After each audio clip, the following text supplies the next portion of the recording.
afternoon. I just backed into a dock to get loaded, and I'm headed for Rogers, Arkansas. It's Tuesday, about 4:30 p.m. Going back to Springfield tomorrow. Gonna pick up my car and take a few days off and go hot rod. They finally got the decals on the hood right after the paint job on the hood, and after putting a new engine in it, so it's all good to go. Can't wait. Just driving my car. And the roads in Missouri around Springfield are very fun to drive on. Anyway, I got a message from my buddy Jim in Minnesota, who's got the invisible Sasquatch living behind his house. And he opened up his bathroom window. I told him the other day, I said, there's some Native Americans that in their legends or stories of Sasquatch, they tell their children not to whistle while they're in the woods. I assume it attracts the Sabe, or forest people, or Sasquatch, or Bigfoot, or Rougarou, or Grassman, or Skunk Ape, whatever you want to call them.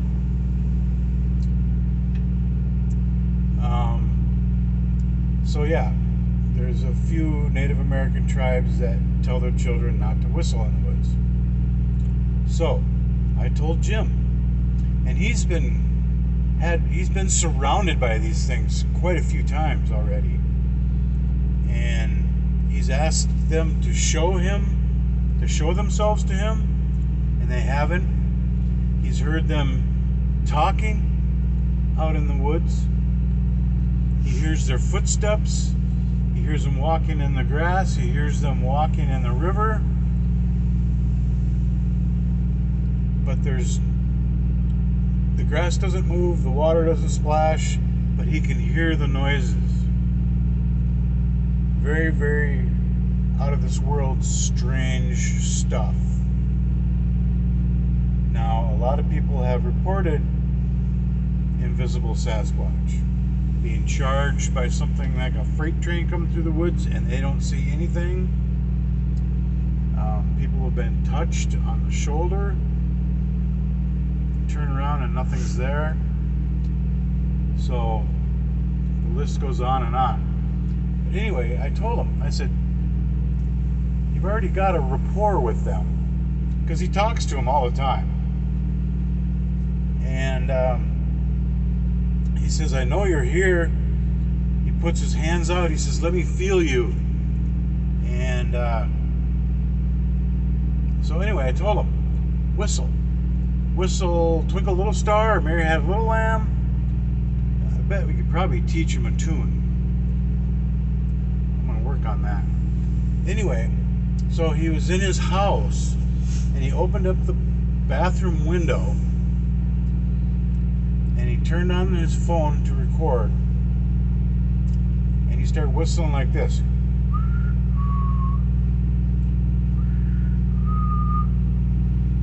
He did it a couple times, nothing. Another minute went by, did it again a couple times, and at 2 minutes and 34 seconds in the recording, could hear a whistle about 50 yards away out in the woods. It was distant and echoey, and you could hear it plain as day on the audio tape, on the audio. And to him it was even louder because the recorder didn't pick up the sound as well as your ears do. But when I heard that, it was a holy crap moment. Same thing with him. And he's been interacting with these things. Amazing. And he doesn't have neighbors living back there. And it's just him and his wife. And he didn't send his wife out in the woods across the river to whistle back once to him at 10 o'clock at night. So there you go. and they've whistled at people a lot, and they're very powerful whistles usually. But this thing had to have been pretty loud to be picked up at the bathroom window from 50 yards away. So I've got the audio recording. I'm not sure how to put it on this video, but maybe I'll just make a separate video to do that with. But yeah, it was amazing. I put in my earbuds and I just sat quietly and I listened to that thing about 3 or 4 times. Could not believe it. It was amazing. I can't wait to go out and experience this stuff with him.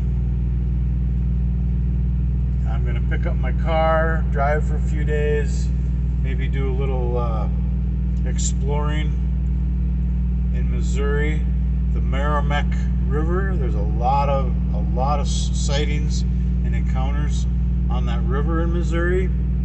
It's not too far from Springfield. Mark Twain State Forest, or National Forest, I believe. Lots and lots of sightings and encounters out there. Just a couple hours from Springfield. So I might have to go out and do a little exploring while I'm back there. And then I'm going to hit the road and drive for a couple more weeks.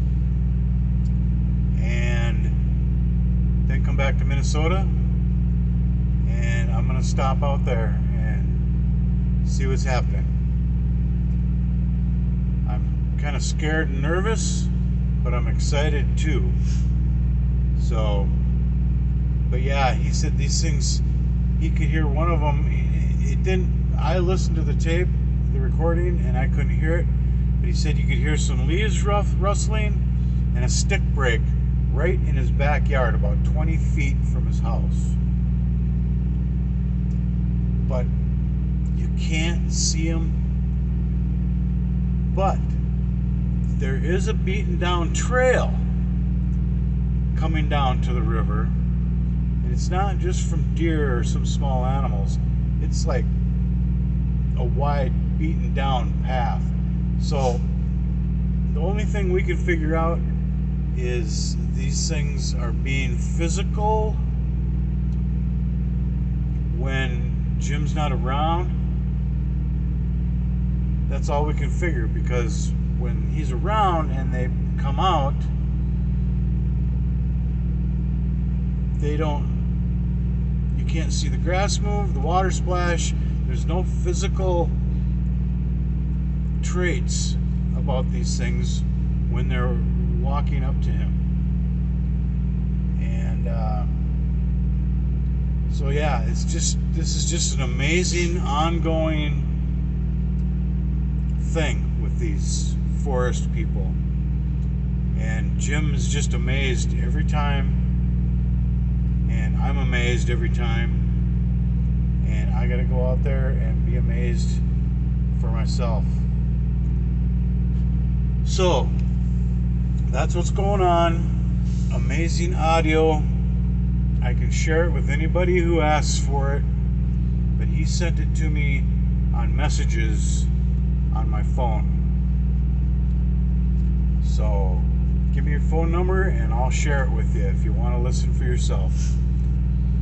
But he goes, and about 3 seconds later, and you can hear it out in the distance, and it's just like, holy shit. So I'm going to tell him to start whistling a tune and see if we can't teach these things a tune to whistle. We'll see what happens. So I don't know what else to say. I'm amazed. If anybody that's in Minnesota or anywhere that wants to come out there with us, he told me I can bring somebody with me. If you're interested at all, let me know. You're more than welcome to come along, find out for yourself.